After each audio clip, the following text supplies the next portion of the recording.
Ford Motor Company is obviously, they've got some cojones. I mean, what you're doing here is pretty impressive stuff, John. Why aren't other companies quite as aggressive as you are about having a line of clean-aired vehicles?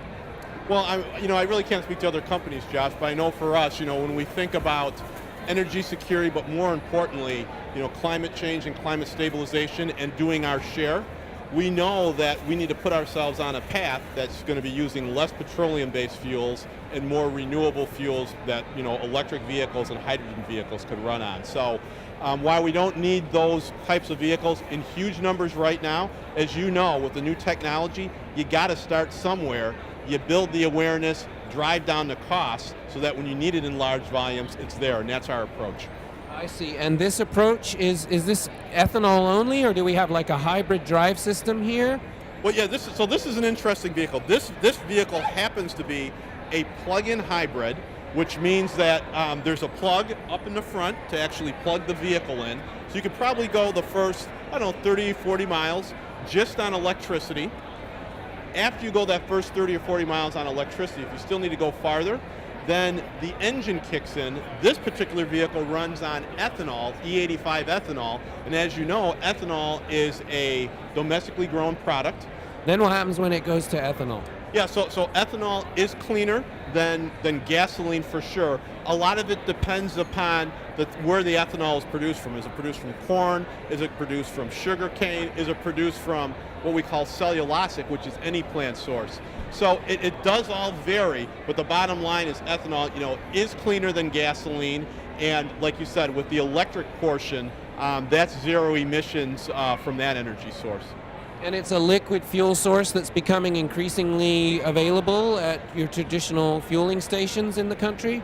Yeah, so what we'd like to see, we would like to see more ethanol fueling stations, right? Because we're saying if our customers are going to be buying a product that uses that great fuel, we don't want to inconvenience our customers in terms of having to look a long time for that fueling station. So we're encouraging more and more installation of ethanol stations. There's been a lot of controversy about corn politics in this country. Just south of the border, we have entire corn wars going on, a food source people can't, even afford to eat right now.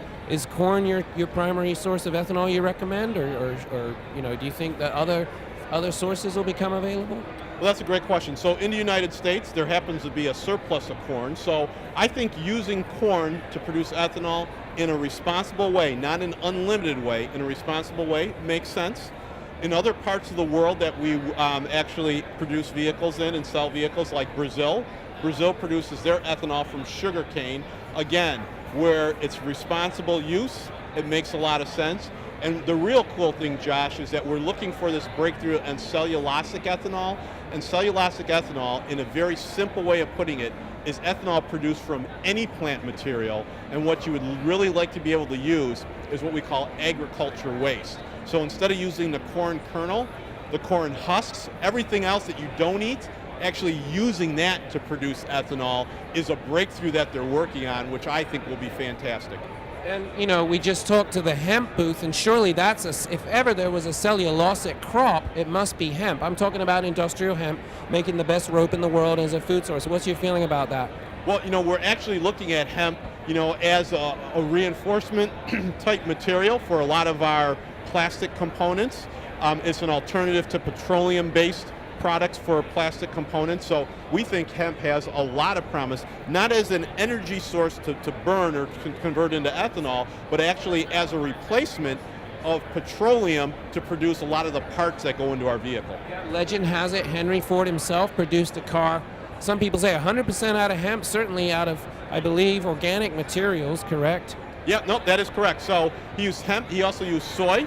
So we have a picture that we'd love to get to you all that actually shows Henry Ford, and he's wearing a suit completely made out of soy material, and he has a sledgehammer, and he's getting ready to hit the back end of a vehicle whose trunk was made out of soy as well.